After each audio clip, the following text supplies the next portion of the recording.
ജയ് ബാൽക്കണിയിൽ നിന്ന് നേരെ പോയത് അവന്റെ റൂമിലേക്കായിരുന്നു. ജയ് ഫോണിലൂടെ കണക്ട് ചെയ്ത് CCTV വിഷ്വൽസ് ഫോണിലൂടെ അവൻ ചെക്ക് ചെയ്യുകയാണ്. ഹരി വന്നു പോയ വരെയുള്ള CCTV വിഷ്വൽസ് അവൻ ചെക്ക് ചെയ്തു. ഇവിടുത്തെ ചുറ്റുപാടിലെ വിഷ്വൽസ് മാത്രം കാണാൻ പറ്റുന്നതുമുള്ളൂ. ഡെവി ഇതുവരെ വന്നിട്ടുമില്ല. അവിടെ വരെ ഒന്ന് പോയി നോക്കിയാലോ? ആലോചനയോടെ അവൻ നിന്നപ്പോഴാണ് ഡെവി വിളിക്കുന്നത്. ഹലോ ജയ്, ഞാൻ ഇന്ന് വരാൻ കുറച്ച് താമസിക്കുമെടാ. ശാരദാമ്മ ഇന്ന് നേരത്തെ ഇറങ്ങും എന്നിപ്പോ വിളിച്ച് പറഞ്ഞടാ. കൊച്ചു വീട്ടിൽ തനിച്ചേ ഉള്ളൂ, നിനക്ക് ബുദ്ധിമുട്ടില്ലെങ്കിൽ അവളെ കൂടി ഒന്ന് ശ്രദ്ധിക്കണേടാ. ജയ് ഫോൺ എടുത്ത പാടെ ആദിയോടെ ഡെവി പറഞ്ഞു നിർത്തി. അവൻ അതിനൊന്ന് അമർത്തി മൂളി. ഉള്ളിലെ സന്തോഷം അവന് ഡെവിയോട് കാണിക്കാൻ കഴിയില്ലല്ലോ. ചുണ്ടിൽ അവൾക്കായി മാത്രം കുസൃതിയോടെ ഒരു പുഞ്ചിരി വിരിഞ്ഞു. അവളെ കാണണം. ഇന്നതിന് സൈറ്റ് വിസിറ്റ് നടക്കുമോ ഡെവി? ജയ് ഒരു സംശയത്തോടെ അവനോട് ചോദിച്ചു. ഇല്ല ജയ്, നമ്മുടെ ന്യൂ പ്രോജക്റ്റ് ഇല്ലേ, അതിന് കസ്റ്റമർ മീറ്റ് ചെയ്യാൻ പറഞ്ഞു. ഞാൻ മോൾക്കുള്ള സാധനങ്ങൾ വാങ്ങി പുറത്തേക്ക് വന്നപ്പോഴാണ് അവർ വിളിച്ചത്. നീ ആയിരുന്നു പോകേണ്ടിയിരുന്നത്. നിന്നെ വിളിച്ചിട്ട് ഫോൺ എടുക്കാത്തത് കൊണ്ടാണ് അവർ എന്നെ വിളിച്ചത്. പിന്നെ അവർ പറഞ്ഞ സ്പോട്ട് ഇവിടെ അടുത്താണല്ലോ. ഡെവി പറഞ്ഞു നിർത്തി. നീ പോയിട്ട് വാടാ, ഞാൻ നോക്കിക്കോളാം. എന്നാ ശരിയടാ, വന്നിട്ട് ബാക്കി കാര്യങ്ങൾ സംസാരിക്കാം. അത് പറഞ്ഞ് ഡെവി ഫോൺ ഓഫ് ആക്കി. അവിടെ വരെ എന്തായാലും ഒന്ന് പോയി നോക്കാം. ഹരി പോയതിനു ശേഷം ശാരദാമ്മയും ശ്രീയും അകത്തേക്ക് വന്നു. ശ്രീ കുഞ്ഞേ, വിളി കേൾക്കേണ്ട താമസം. അവൾ ഓടി വന്ന് അവരുടെ മാറോട് ചേർന്ന് പൊട്ടിക്കരഞ്ഞു പോയി. അമ്മ, എന്താ അമ്മ, എല്ലാവരും എന്നോട് ഇങ്ങനെ? ഞാൻ ആർക്കും ഒരു ദ്രോഹത്തിന് പോകുന്നില്ലല്ലോ മോളെ. ശാരദാമ്മ വിളിച്ചതിന്റെ അർത്ഥം മനസ്സിലായി എന്ന പോലെ അവരെ കെട്ടിപ്പിടിച്ച് പൊട്ടിക്കരഞ്ഞു. അമ്മേ, ചാച്ചനോട് ഒന്നും പറയല്ലേ. ചാച്ചൻ ഇന്ന് നടന്നതൊന്നും സഹിക്കാൻ പറ്റില്ലമ്മേ. എന്താ മോളെ, എന്തിനാ മോൻ വന്ന് ഇത്രയും പ്രശ്നം ഉണ്ടാക്കിയത്? പിന്നെ ഡെവി കുഞ്ഞിനെ കുറിച്ച് എന്താ മോളെ അങ്ങനെയൊക്കെ പറഞ്ഞത്? ശാരദാമ്മ ഒരു സംശയത്തോടെ ചോദിച്ചു.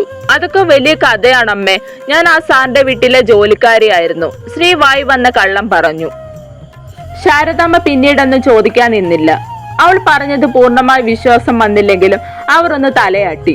അയ്യോ, മോളുടെ കവിള് ചുമന്ന് 5 വിരൽ പാടുകളും ഉണ്ടല്ലോ. മോളെ, നല്ല വേദന തോന്നുന്നുണ്ടോ? എനിക്കൊന്നും പറയാൻ പോലും പറ്റിയില്ലല്ലോ കുഞ്ഞെ. അതൊന്നും സാരമില്ല അമ്മേ, എനിക്കിതൊക്കെ ശീലമാണ്. എന്നാലും മോളെ, ഒരു കുഴപ്പമില്ലെന്നേ. ഇത് ഒരു തണുത്ത ഐസ് വെച്ച് റെഡിയാകും. പിന്നീട് അവർ ഒന്നും ചോദിച്ചില്ല. ഉച്ച കഴിഞ്ഞപ്പോഴത്തേക്കും ശാരദാമ്മ ജോലിയെല്ലാം കഴിഞ്ഞ് ഇറങ്ങാറായി. മോളെ, ഡെവിക്കുഞ്ഞു വന്നില്ലല്ലോ. എനിക്കാണെങ്കിൽ കൊച്ചിനെ കൊണ്ട് ഒന്ന് ഹോസ്പിറ്റലിൽ പോകണമായിരുന്നു. അമ്മ പോയിക്കോ അമ്മേ, എനിക്ക് കുഴപ്പമൊന്നുമില്ല, അവളൊരു പുഞ്ചിരിയോടെ പറഞ്ഞു. ശരി മോളെ, എന്നാ ഞാൻ ഇറങ്ങുവാണേ. അത് പറഞ്ഞ് ശാരദാമ്മ പോയി. ശ്രീ കഥകൊന്ന് ചാരി വീണ്ടും അടുക്കളയിലേക്ക് പോയി. എന്തോ ഇന്നത്തെ സംഭവം അവളെ വല്ലാതുലച്ചെങ്കിലും അവൾ പിന്നീട് കരഞ്ഞില്ല. ചാച്ചൻ പറഞ്ഞതാ ശരി. ഞാൻ പ്രതികരിക്കാത്തോണ്ടല്ലേ എല്ലാവരും തന്നോട് ഇങ്ങനെ പെരുമാറുന്നത്. വെറുതെ കരഞ്ഞോണ്ടിരുന്നിട്ട് എന്ത് കാര്യമാണുള്ളത്? ആർക്കും തന്നെ ഒരു വിലയില്ലാത്തത് അതുകൊണ്ടല്ലേ? ജയ് സാറിന് പോലും. അവൾ വേദനയോടെ ഒന്ന് ചിരിച്ചു. ഡെവിയോട് മനസ്സിൽ നന്ദി പറഞ്ഞുകൊണ്ട് അവൻ ഡെവിയുടെ വീട്ടിലേക്ക് പോയി. വാതിൽ തുറന്നു തന്നെ കിടക്കുകയാണ്. ഡെവി പറഞ്ഞുകൊണ്ട് അവൾ ലോക്ക് ചെയ്തിട്ടില്ല. ചെന്ന് കയറിയപ്പോ തന്നെ അവനത് മനസ്സിലായി, ഡോർ ലോക്ക് അല്ലെന്ന്. അവൻ അത് തുറന്ന് അകത്തേക്ക് കയറി. ഹാളിലൊന്നും അവളെ കാണാത്തത് കൊണ്ട് അവൻ നേരെ അടുക്കളയിലേക്ക് നടന്നു. അടുക്കളയിൽ ചെന്നപ്പോഴാണ് പെണ്ണ് ഫ്രിഡ്ജ് തുറക്കാൻ പോകുകയാണ്. ഡി പെണ്ണേ, അവൻ ഒരു കപടദേശത്തോട് അവളെ വിളിച്ചു. ശ്രീ ഞെട്ടി. തിരിഞ്ഞു നോക്കാതെ തന്നെ അവൾക്ക് മനസ്സിലായി അതാരാണെന്ന്. ദിവസങ്ങൾക്ക് ശേഷം അവന്റെ ഗന്ധം, അവന്റെ സ്വരം എല്ലാം കൂടി അവളെ വല്ലാത്തൊരവസ്ഥയിലേക്ക് കൊണ്ടു ചെന്നെത്തിക്കുന്നതായിരുന്നു. അവളുടെ ഹൃദയമെടുപ്പ് വല്ലാതെ കൂടി. ചെന്നിയിൽ നിന്ന് വിയർപ്പ കണങ്ങൾ ഒഴുകി കഴുത്തിലൂടെ പോകാൻ നിന്നതും അവൻ വിളിച്ചിട്ടും വിളി കേൾക്കാതെ നിൽക്കുന്ന അവളുടെ കയ്യിൽ പിടിച്ചു വലിച്ചവൻ നെഞ്ചിലേക്ക് ചേർത്തു. എല്ലാം പെട്ടെന്നായിരുന്നു. അവൾ വന്ന് അവന്റെ നെഞ്ചിൽ തട്ടി നിന്നു. ഒരു നിമിഷം ഇരു ഹൃദയങ്ങളും ഒന്ന് വിറച്ചുപോയി. അവൻ അവളെ തന്നെ നോക്കി നിന്നുപോയി. കരിപ്പച്ച കളർ ധാവണിയായിരുന്നു അവളുടെ വേഷം. ഇരു കൈകളിലും അതേ നിറത്തിലുള്ള കുപ്പിവളകളുണ്ട്. 2 കാതുകളിലും 2 കുഞ്ഞു ജിമിക്കി കമ്മലുകൾ. കഴുത്തിൽ തന്റെ താലിമാലയ്ക്ക് പുറമെ ഒരു മാല കൂടിയുണ്ട്. കണ്ണുകൾ നീട്ടി എഴുതിയിട്ടുണ്ട്. പക്ഷെ കരഞ്ഞതിന്റെ ഫലമായി അവിടെ ഇവിടെയായി പടർന്നിട്ടുണ്ട്. കറുത്ത നിറത്തിൽ ഒരു കൊച്ചു വട്ടപ്പൊട്ടുമുണ്ട്. ഇളം പിങ്കി നിറത്തിലുള്ള കട്ടിച്ചുണ്ടുകൾ. മേൽചുണ്ടിൽ ആകെ മഞ്ഞുകണങ്ങൾ പോലെ വിയർപ്പ് തുള്ളികൾ. ഭയം കൊണ്ടെന്ന് തോന്നിക്കും പോലെ ചെന്നിയിൽ നിന്ന് വിയർപ്പ് തുള്ളികൾ മഞ്ഞുതുള്ളികൾ പോലെ കഴുത്തിലൂടെ മാറിലേക്ക് സഞ്ചരിക്കാൻ തുടങ്ങിയതും ഉമ്മനീരിറക്കാൻ പോലും മറന്ന് അവളെന്ന മായാലോകത്ത് അകപ്പെട്ട പോലെ. വാവ്! ജയ് അറിയാതെ പറഞ്ഞുപോയി. പിടിച്ചു വലിച്ചതിന്റെ ഫലമായി അവളുടെ ഇരുമാറുകളും അവന്റെ നെഞ്ചിലായി അമർന്നു. ജയ് ആകെ വല്ലാത്തൊരവസ്ഥയിലായിരുന്നു. ഇങ്ങനെ ഒന്ന് താൻ ഒട്ടും പ്രതീക്ഷിച്ചതല്ല. അവൻ അവളുടെ മുഖത്തേക്ക് സൂക്ഷിച്ചൊന്നു നോക്കി. പെട്ടെന്ന് തന്നെ അവന്റെ മുഖം വലിഞ്ഞു മുറുകി. എന്താടി നിന്റെ കവളിൽ? നിന്നെ ആരെങ്കിലും തല്ലിയോ? അവളൊന്നും മിണ്ടാതെ അവനെ തന്നെ ഉറ്റു നോക്കുകയായിരുന്നു. തന്റെ തൊട്ടടുത്ത് അവന്റെ സാമീപ്യം. ഒരു നിമിഷം മറ്റെല്ലാം മറന്ന് അവന്റെ കുഞ്ഞി കണ്ണുകളിലേക്ക് കൗതുകത്തോടെ നോക്കി നിന്നു പോയി പെണ്ണ്. കിളി പോയ പോലെ നിൽക്കുന്നവളെ കണ്ട് അവന് ചിരി വന്നു പോയി. എടി പുല്ല, നിന്നോടാ ഞാൻ ചോദിച്ചത്. അവളുടെ ഭാഗത്ത് നിന്ന് ഒരു മറുപടി ലഭിക്കാത്തത് കൊണ്ട് അവൻ ചിരി ഒതുക്കി കുറച്ച് ദേഷ്യത്തോടെ അവളോട് ചോദിച്ചു. അവൻ അങ്ങനെയാണല്ലോ, എന്ത് ചോദിച്ചാലും അവൻ അപ്പോൾ തന്നെ അതിനുള്ള മറുപടി കിട്ടിയിരിക്കണം. അത് ഞാൻ ഒന്ന് ബാത്റൂമിൽ വീണതാ. അവൾ വായി വന്ന ഒരു കള്ളവങ്ങ് പറഞ്ഞു. ബാത്റൂമിൽ വീഴാൻ നീ എന്തടി കൊച്ചുകുട്ടിയാണോ? ഒരു പുച്ഛത്തോടെ അവൻ ചോദിച്ചു. അതിനവൾ ഒന്നും തന്നെ മിണ്ടിയില്ല. ഓ, അത് പോട്ടെ, വീടിപ്പോ ഇങ്ങനെയാണോ മുഖവരിക്കുന്നേ? നീ പറഞ്ഞത് ഞാൻ വിശ്വസിച്ചു.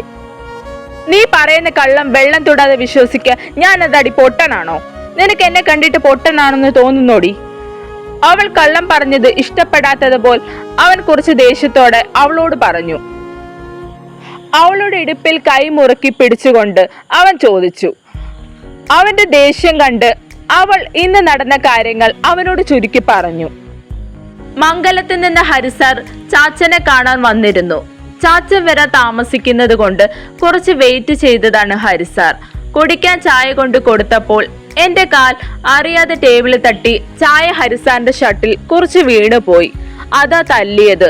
പിന്നെ ഞാൻ ഇവിടുത്തെ വേലക്കാരിയാണെന്ന് കരുതി. എന്റെ ഭാഗത്ത് നിന്ന് അങ്ങനെ ഉണ്ടായത് കൊണ്ടാണ് തല്ലിയത്. അതെന്താ അങ്ങനെ? അവനൊരു സംശയത്തോടെ ചോദിച്ചു. അത് പിന്നെ ഞാൻ അവിടെയാണ് ജോലിക്ക് നിന്നത്. വായിൽ വന്ന കള്ളം അതുപോലെ പറഞ്ഞു ശ്രീ. അത് വിശ്വസിക്കാതെ അവളെ അവൻ ഉറ്റുനോക്കി. ഇത് തന്നെയാണോ നടന്നത്? അവൻ ഒരു സംശയത്തോടെ ചോദിച്ചു. അതെ, അവൾ അവന് നോക്കാതെ പറഞ്ഞു.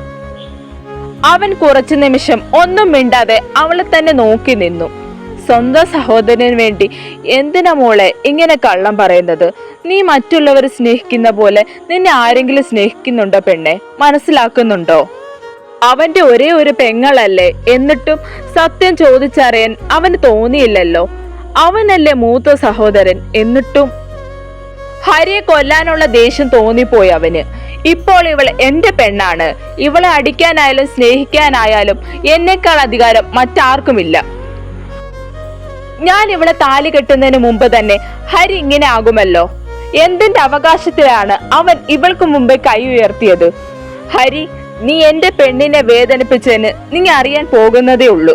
ദേഷ്യത്തോടെ അവൻ പല്ല് ഞെരിച്ചു പിടിച്ചു. ഹരി, നീ എന്റെ പെണ്ണിനെ സ്വന്തം പെങ്ങളായി അംഗീകരിച്ച് അവൾക്ക് വേണ്ട കാര്യങ്ങൾ ചെയ്തിരുന്നുവെങ്കിൽ ഞാൻ ഒരിക്കലും നിന്നെ തെറ്റ് പറയില്ലായിരുന്നു. പക്ഷെ ഇപ്പോ നീ കാണിച്ചത് ശരിയാണോ ഹരി? നോ. നിനക്കിതിനുള്ളത് വൈകാതെ ഞാൻ തരുന്നുണ്ട്. കാത്തിരുന്നോ നീ? ഞാൻ എന്റെ പെണ്ണിനെ വേദനിപ്പിച്ചിട്ടുണ്ട്. ഞാൻ ചെയ്തതും തെറ്റ് തന്നെയാണ്. പക്ഷെ തിരുത്താൻ ഞാൻ തയ്യാറാണ് സർ. അവൾ പതിയെ വിളിച്ചു. എന്താ? അവൻ ഗൗരവത്തോടെ ചോദിച്ചു. ഇവിടെ വേദനിക്കുന്നു. ഇടുപ്പിലെ ജയുടെ കൈയുടെ മുറുക്കം കൂടിയതും വേദനയാൽ അവൾ അവനോട് പറഞ്ഞു. സോറി, അവൻ അവളോടായി പറഞ്ഞു. അവന്റെ പെട്ടെന്ന് മിന്നിമറന്ന ഭാവമാറ്റം അവൾ നോക്കി കാണുകയായിരുന്നു. അവൻ അവളെ തന്നെ ഉറ്റുനോക്കി. കണ്ണുകൾ തമ്മിൽ കൊരുത്തതും അവളൊന്ന് വിറച്ചുപോയി. പെട്ടെന്ന് അവൻ നോട്ടം മാറ്റി. ഇപ്പോ ഐസ് ക്യൂബ് വെക്കാൻ പോയതാണോ? അതെ.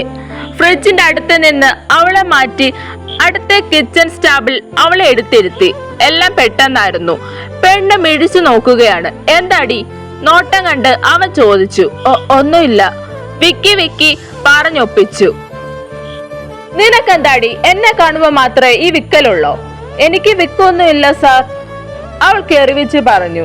അവന്റെ ചുണ്ടിൽ ആർക്കും കാണാൻ കഴിയാത്തൊരു പുഞ്ചിരി വിടർന്നു.